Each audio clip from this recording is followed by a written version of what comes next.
It was another action-packed week in the world of prospects with some electrifying pitching performances and plenty of hitters who are locked in. Let's start on the pitching side of things, as the Mets are again the main story, as their top pitching prospect Christian Scott dazzled in his MLB debut, allowing just one earned run in 6 2/3 innings against the Rays. He was pitching with confidence, pouring in strikes at a 70% clip, really helping him from an efficiency standpoint. Heading into the season, he adjusted his slider to now feature two effective variations, with a sweeper around 83 miles per hour and a harder, more cutterish pitch in the upper 80s. He racked up 18 whiffs total on the day, 10 of which on sliders, and averaged 95.4 miles per hour on the heater, picking up 8 more whiffs via the express. Between the stuff and command, it seems like Scott is here to stay. The Mets' organizational pitching success was from top to bottom yet again this past week, with Blade Tidwell outdoing his previous outing with 8 shutout on Saturday against a good Hartford lineup. His cutter baffled hitters all game, grabbing 10 whiffs on the pitch alone on his way to 19 total. There's been few arms more impressive to start the season, sporting a 1.23 ERA in nearly 30 AA innings. If that wasn't enough for Mets fans, Jonah Tong didn't allow an earned run across 5 innings in his high A debut. His new teammate Nolan McLean outdid him with 5 scoreless and 8 strikeouts, extending his scoreless streak to 12 innings. Oh, and his other new teammate, Brandon Sproat, went 5 shutout of his own with 8 strikeouts. That Brooklyn rotation is a problem. Paul Skeens made his first start on 4 days rest as a professional on Sunday as he progresses towards his MLB debut. It was probably his most human start of the season, but he still made some great pitches, especially with the splinker, and averaged more than 99 miles per hour with the fastball. The last time Skeens made a 5-day turnaround was last June when he was in Omaha, and while he threw 9 less pitches than his last time out on the mound, this may be an indication of how close Skeens may be to finally arriving in Pittsburgh.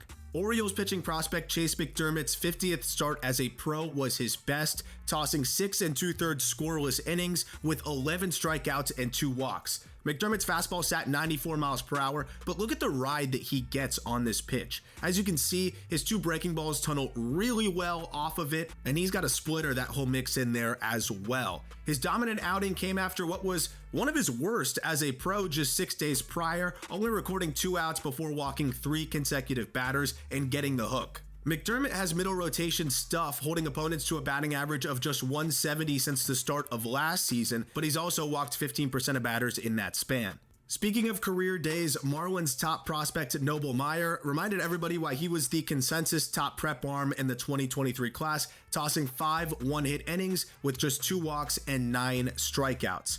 Meyer's command has been a bit spotty in the early going of his professional career, plenty common for even the most talented 6'5" teenage arms, but what is uncommon is Meyer's stuff, particularly his low 80s sweeper that can just be devastating to righties and still a problem for lefties. Hitters swung through 8 of the 19 that he threw for a strike in this start, and he really creates a unique angle with his mid-90s fastball that has good run and ride. There were even a few good changeups mixed in there too. There's not a lot of pitching prospects with more upside than Meyer. Some pitching prospect headlines. Unfortunately, Tigers top prospect Jackson Jobe left his start in the 4th inning with what was later called a hamstring strain, which put him on the 7-day injured list on May 3rd. He walked off a bit gingerly, but easily under his own power, which was a good sign. But it's just such a tough blow because Jobe was really enjoying a nice stretch, going 10 consecutive hitless innings dating back to April 25th.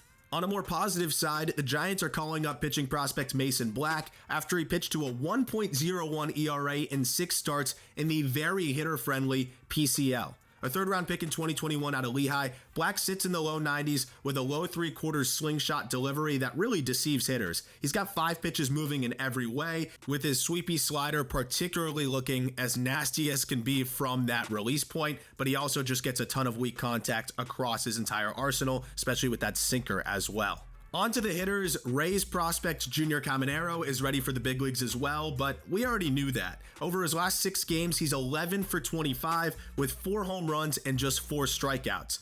The dude can do damage on anything, and his 2-homer game on Wednesday was a prime example. I mean, who gets to this pitch, let alone hits it out the other way so far up and out of the zone? And then also, in his other at-bat, being able to golf a hard cutter down and in that was also a ball 110 miles per hour to the pull side, somehow elevating it and keeping it fair. We might be seeing signs of life from Nationals prospect Robert Hassel III. He hit 500 on the week with 2 homers and 3 stolen bases to bring his OPS over 900 on the season in Double-A.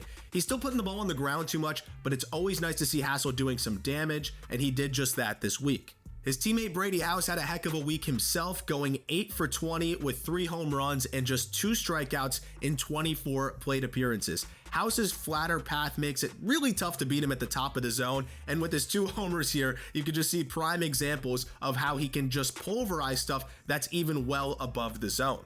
His path can make it a bit more difficult to elevate consistently, but in the world of riding fastballs, this should bode well for House at the highest level, especially with how swing happy he can tend to be.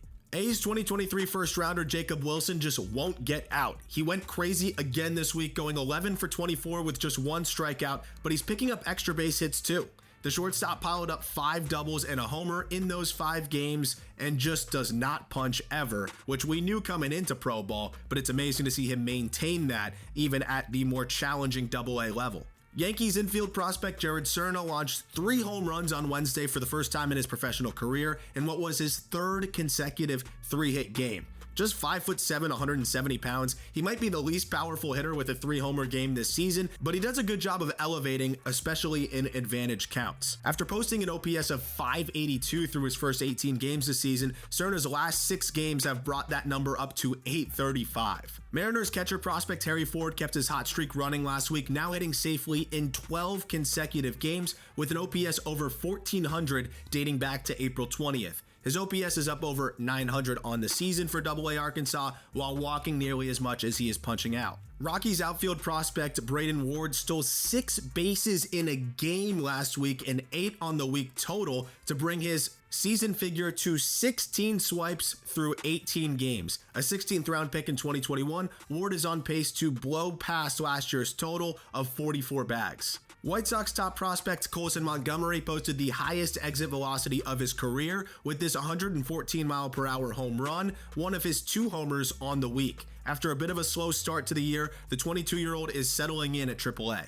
Guardians first base prospect Kyle Manzardo earned the call up to the big leagues as he continues to destroy baseballs. He's hitting the ball as hard as ever in the early going this year with a 90th percentile exit velocity of 106 miles per hour, up from 104 miles per hour last year, which was up from 103 miles per hour the year before. This is potentially a terrifying development for pitchers considering he's a plus hitter with a contact rate over 80% as a pro. Sticking with the Guardians, unfortunately some bad news as their top prospect Chase DeLauder had to hit the IL with a foot fracture, which is quite concerning considering it's the same foot he had surgery on in January of 2023 to also repair a fracture. DeLauder was generating a ton of buzz with a great showing in the Arizona Fall League and an even more impressive performance in big league spring training. The hope is that this injury doesn't keep him out too long, but odds are the Guardians are going to be extremely careful with the very talented outfield prospect. The Complex League officially started on Saturday with plenty of exciting young names to monitor. Mariners shortstop prospect Felnin Celesten reached base 4 times in his pro debut, Royals prospect Ramon Ramirez doubled twice, and Cubs right-hander Nazir Mule returned from Tommy John surgery with 2 scoreless, punching out 5 and averaging 97 miles per hour on his fastball. Some other notable prospects to monitor in these complex leagues are Reiner Arias of the Giants, Jeter Martinez of the Mariners, Eduardo Quintero of the Dodgers, and Welbein Francisca of the Guardians, just to name a few. That'll do it for this time around. Thank you so much for watching, and we'll see you the same time next week. And be sure to look out for our interview with Orioles prospect and one of the top 20 prospects in baseball, Kobe Mayo, on the call up this week.